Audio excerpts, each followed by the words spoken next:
Hey everyone, welcome back to the channel. Today we're diving into a topic that's as fascinating as it is surprising: the love lives of Rome's so-called gay emperors. Sexuality has always been a fluid and evolving part of human history. The way we think about identity, gender, and relationships today would have looked completely alien to people thousands of years ago. But when we look at the Romans, especially their most powerful rulers, we get a window into just how different and yet oddly familiar their world could be. Before we get into the juicy details of the emperors themselves, it's worth setting the stage with a quick look at how Romans thought about sexuality in general. What's really interesting about Roman sexuality is that it wasn't categorized the same way we think of it now.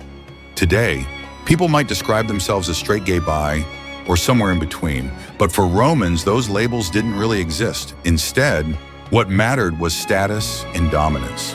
Roman society was built around hierarchy: men at the top, women below, and slaves at the very bottom. Everything, including sex, was seen through that power dynamic. A respectable Roman man was expected to maintain his pudicitia, his sexual purity, by being the dominant partner in any sexual encounter. That dominance wasn't just about pleasure, it was a symbol of control, of masculinity, of Roman virtue. So yes, a free Roman man could have sex with another man, but only if that other man was of lower status. That might include a slave, a young boy, or even an entertainer, a prostitute. As long as the Roman citizen was in the active role, society didn't judge him too harshly. However, if he was ever caught being the passive one, the one on the receiving end, that was seen as a huge scandal. The shame wasn't about being with a man, it was about being dominated. It's a mindset that tells us a lot about the Roman world. Sex wasn't about gender or love, it was about power. The Romans also had a totally different way of thinking about marriage. It wasn't about romance or passion. Marriage was a social contract, a way to build alliances and produce legitimate heirs. Love, on the other hand, was considered a private, often reckless emotion, something that existed outside the marriage bed.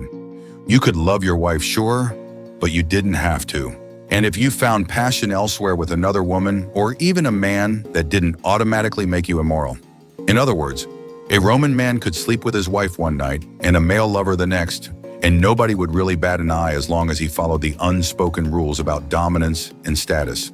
Now that we've reframed how Romans actually viewed these things, let's move on to some real examples, starting with one of the most infamous rulers of all time, Emperor Nero.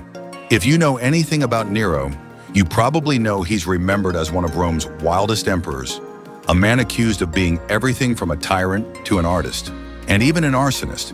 The ancient historians painted him as cruel, impulsive, and utterly self-indulgent. And when it came to sex, Nero's behavior pushed every limit of Roman decency. He didn't just have affairs, he turned them into public theater. According to several accounts, Nero was married to two men at different points in his life. And what shocked people most wasn't the gender of his partners, but the roles he played in those relationships. Nero's first husband was a freedman named Pythagoras. The two reportedly married in a lavish public ceremony, and here's the kicker: Nero himself took the role of the bride. Roman historian Tacitus describes the scene in almost absurd detail. Nero built a floating banquet hall on a lake, filled it with gold and ivory decorations, and surrounded it with courtesans and prostitutes performing for the guests. At one point, after all the revelry, Nero went through an official wedding ceremony, veiled witnesses, dowry, everything, and publicly declared himself the wife of Pythagoras. For the Roman elite, this was pure nightmare fuel. It wasn't that Nero married a man, it was that the emperor of Rome, the man at the very top of the social hierarchy, willingly played the submissive role. That was an unthinkable inversion of the Roman order. But Nero wasn't done yet. After his second wife, Poppaea Sabina, died, he found someone who reminded him of her, a young man named Sporus. The resemblance was so strong that Nero had Sporus castrated and then married him in another grand ceremony, calling him Sabina after his late wife. Ancient sources say Nero treated Sporus as his queen, dressing him in fine clothes and jewels, and even taking him along on imperial tours. Cassius Dio, another historian, wrote that Nero called Sporus lady, mistress, and queen, and even wished for them to have children together. It's hard to know how much of this was true, since Roman historians love to exaggerate Nero's excesses to make a point. But even if half of it's accurate, it tells us a lot. Nero's scandal wasn't about being in a same-sex relationship. It was about defying the Roman expectations of power, masculinity, and restraint. In the end, Nero's reckless behavior in politics and in his personal life caught up with him. Revolts broke out across the empire and he was forced to flee Rome. When his situation became hopeless, Nero reportedly asked Sporus, his husband, to kill him. When Sporus refused, Nero took his own life, supposedly crying out, "What an artist the world loses in me." It's a dramatic and tragic ending for a ruler who blurred every line between art, madness, and power. Now, it's worth remembering that almost everything we know about Nero comes from historians who hated him. These writers like Tacitus and Cassius Dio were members of the senatorial class, the very people Nero often antagonized. So while their accounts are colorful, they're also biased. Still, the stories they told, whether fully true or exaggerated, highlight something important for Romans. The real scandal wasn't who Nero loved, but how he behaved in those relationships. It all came back to control dominance and the rigid social hierarchy that defined Roman life. Of course, not all Roman emperors were remembered for chaos and scandal. In fact, some of the empire's greatest rulers, the so-called 5 good emperors, were also rumored to have same-sex relationships. Take Trajan. For instance, he's remembered as one of Rome's most successful military leaders, a conqueror who expanded the empire to its greatest extent. His image today might fit the classic tough, masculine general archetype. But ancient sources also mention that Trajan was very fond of young men. Cassius Dio even says he loved boys and wine but never let either interfere with his duties. That last part is key because it shows how Romans separated morality from sexuality. As long as Trajan was a capable ruler and didn't abuse his power, his private affairs didn't tarnish his reputation. In fact, he was beloved by his people, respected by the army, and later deified, literally made into a god after his death. So while Nero's name became synonymous with scandal, Trajan shows how same-sex relationships could coexist perfectly well within Roman notions of virtue and leadership, as long as you kept your dignity intact. In the next section, we'll continue this exploration with Hadrian, Trajan's successor, and one of the most complex figures in Roman history, and his legendary love for Antinous. A story that became immortal in art, poetry, and even religion. When Trajan passed away, his chosen successor was Hadrian, one of the most fascinating and complex emperors Rome ever had. Hadrian was a man of contrasts, a brilliant administrator and architect, but also deeply emotional, artistic, and at times obsessive. And at the heart of his story lies one of history's most famous love affairs, his relationship with a young man named Antinous. Hadrian met Antinous while traveling through the eastern provinces of the empire around the year 123 AD. Antinous was a Greek youth from Bithynia, and according to ancient writers, his beauty was almost otherworldly. No one recorded exactly how the two met or when their relationship began, but soon the young man became a constant presence in Hadrian's life. Wherever the emperor went, Antinous went too. Hadrian wasn't like other emperors. He didn't spend most of his reign in Rome. He preferred to travel, visiting nearly every province of the empire. He rebuilt cities, inspected fortresses, studied architecture and culture, and met with local leaders. And through all those long journeys across the deserts of Egypt, the mountains of Greece, the forests of Germania, Antinous was right there beside him. To many observers, their bond was clear. Hadrian openly favored him, showered his homeland with imperial gifts, and gave generous donations to the cities that Antinous loved. The relationship was no secret, and unlike Nero, Hadrian didn't try to hide or scandalize it. He seemed to embrace it fully. There's a story about the two of them hunting lions together in Egypt. It's told almost like a myth, Hadrian as the powerful god king, Antinous as the young graceful companion, proving his courage. During the hunt, Antinous wounded the lion but was nearly killed in the process. Hadrian rushed in, saving him, and later commissioned poems and statues celebrating the moment. It was more than just a hunt, it was a declaration of how much this young man meant to him, but their story took a tragic turn not long after. In 130 AD, while the imperial entourage was sailing down the Nile, Antinous drowned. The details of what happened are lost to time, and ancient sources offer different explanations. Some said it was an accident, others claimed it was suicide. And there's even a haunting legend that says Antinous willingly sacrificed himself, that an oracle had predicted Hadrian would die soon, unless someone gave up their life in his place. Whatever the truth, Hadrian was devastated. His grief was so deep that it shocked even his closest advisors. He didn't just mourn privately, he immortalized Antinous in every way imaginable. He ordered statues of him to be placed all across the empire, and not just ordinary portraits. These were works of divine beauty, showing Antinous as a god, a hero, a symbol of eternal youth. He went even further, founding an entire city in Egypt at the site of Antinous' death.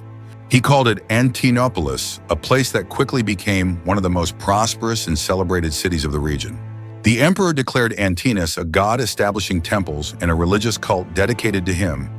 People prayed to Antinous for healing, for love, for blessings, and astonishingly, this cult spread rapidly through the Greek-speaking world. No mortal companion of an emperor had ever been honored in such a way. There are more surviving statues of Antinous than almost any other figure from ancient Rome. To Hadrian, Antinous wasn't just a lost lover, he became a symbol of divine beauty and tragic devotion. But of course, not everyone admired Hadrian's behavior. Some thought he had gone too far, that his grief was excessive, even undignified. Critics pointed out that he hadn't publicly mourned his own sister's death with nearly the same passion. Others accused him of letting emotion cloud his judgment. Yet despite the gossip, Hadrian didn't care. His love and loss were too powerful to conceal. The story of Hadrian and Antinous is one of those rare historical moments that feels almost modern, a ruler defying norms, loving who he loved, and expressing that love in art and worship rather than shame. For the Romans, though, it was still unconventional. Not because of the relationship itself, but because of the intensity and public nature of his devotion. Hadrian was in many ways a romantic, centuries ahead of his time. After Hadrian's death, the cult of Antinous continued to flourish for generations. Artists, poets, and sculptors kept his image alive. Even centuries later, Renaissance scholars rediscovered those statues and were captivated by their beauty. Antinous became an icon, a timeless symbol of idealized love that transcends gender status and mortality. While Hadrian's story reflects the deep emotional side of Rome's emperors, not all rulers approached love with the same grace. If Hadrian embodied passion and grief, another emperor, Elagabalus, represented pure chaos and defiance. Elagabalus became emperor at just 14 years old, one of the youngest ever to rule. That alone would have made things difficult. But he was also a child priest from Syria, raised in a completely different religious and cultural background. When he arrived in Rome, he brought with him his own god, the sun deity, Elagabal, and quickly made himself both famous and infamous for his outrageous behavior. To put it simply, Elagabalus didn't care about Roman tradition. He loved makeup, jewelry, and fashion. He dressed like a woman, wore wigs, painted his face, and even joined the women of the palace in their baths. Ancient writers describe him as walking with an exaggerated sway, speaking softly and flirting shamelessly, actions that absolutely scandalized the Roman elite. He married at least 5 women. One of them, a Vestal virgin, which was strictly forbidden and seen as sacrilege. But those marriages weren't about love. Many believed he did it to study how women pleased men, because what he truly wanted was to take on the role of a woman himself. Elagabalus took male lovers openly and even called one of them, a man named Heracles, his husband. In this relationship, he played the part of the wife, submitting to Heracles completely. Reports say he even enjoyed being caught in affairs so that Heracles would beat him, and he would show up to court with bruises, proud of them, like marks of affection. He didn't stop there. He converted part of the palace into a private brothel, where he would stand at the door dressed as a prostitute, calling out to passers-by in a soft voice. He supposedly held contests with friends to see who could make more money selling their bodies. It's hard to know how much of this is exaggeration, since Roman historians often painted un-Roman emperors in the worst possible light. But even if only a fraction of it is true, Elagabalus clearly loved pushing boundaries. He was fascinated by his own body and identity. At one point, he openly sought a surgeon who could perform an operation to transform his male genitals into female ones. In one surviving account, Cassius Dio even referred to him using feminine pronouns, saying that Elagabalus could not even be called a man. To the Romans, that was the ultimate scandal. It wasn't just that he broke sexual norms, it was that he shattered the entire concept of Roman masculinity. Some modern historians have even suggested that Elagabalus might be one of the earliest recorded examples of someone expressing a transgender identity. Unfortunately, the empire wasn't ready for someone like Elagabalus. His behavior, combined with political missteps and religious controversies, alienated the army and the Senate.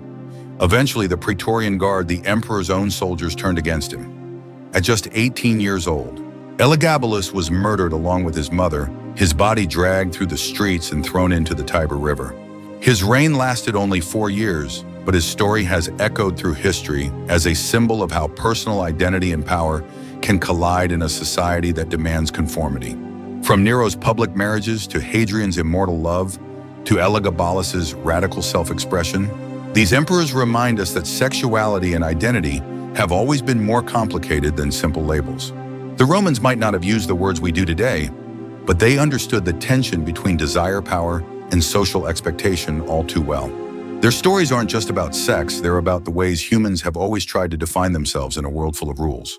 And maybe that's why we're still fascinated by them 2,000 years later. Let me know what you think about these emperors in the comments below. Whose story surprised you the most?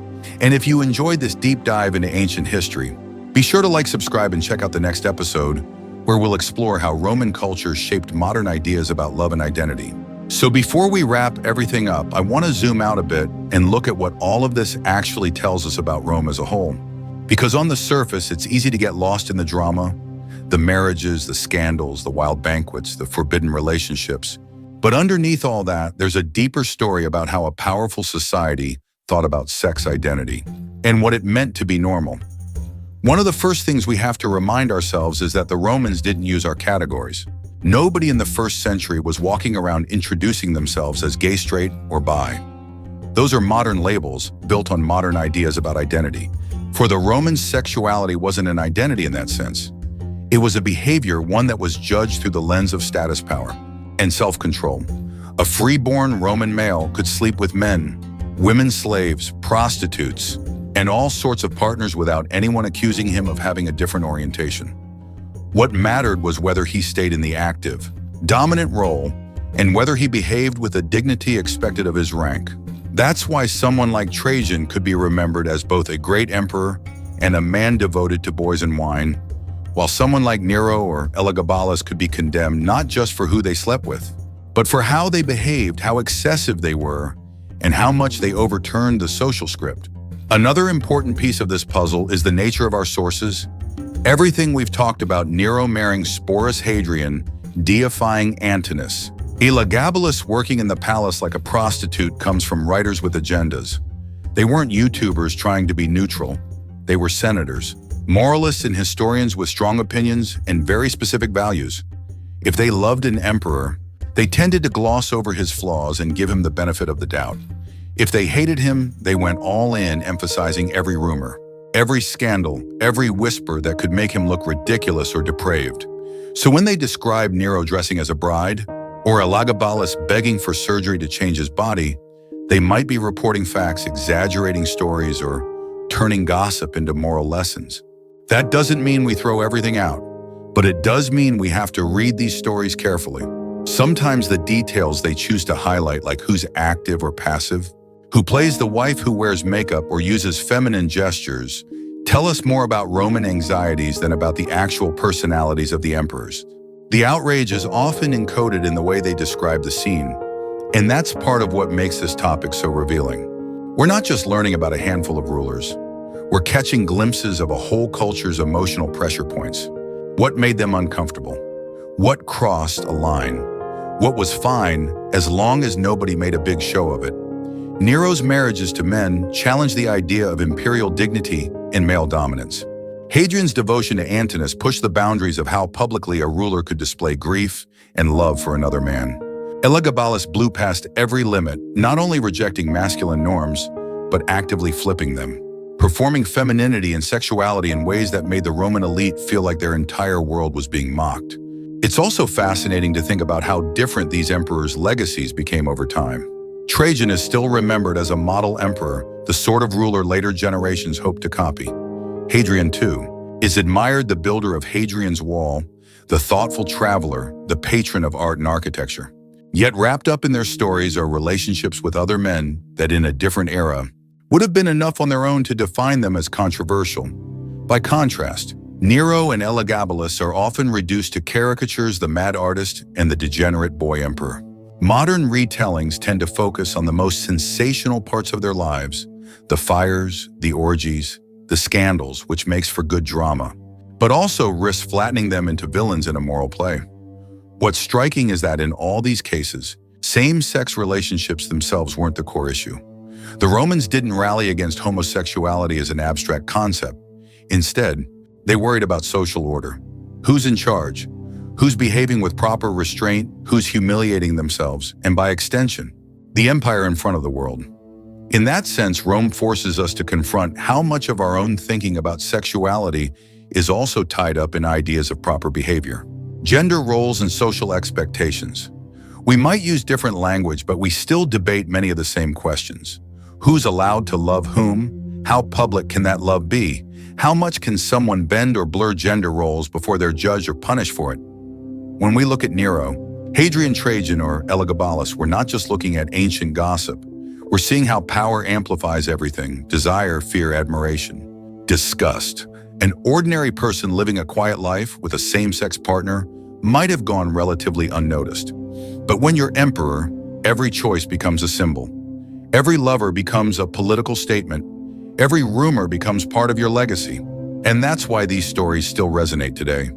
They remind us that queer experiences, even if the people at the time didn't use that term, are not new. Not modern, not some sudden invention. They've always been there, woven into the lives of kings, soldiers, poets, slaves, and yes, emperors. The difference is in how societies chose to interpret them.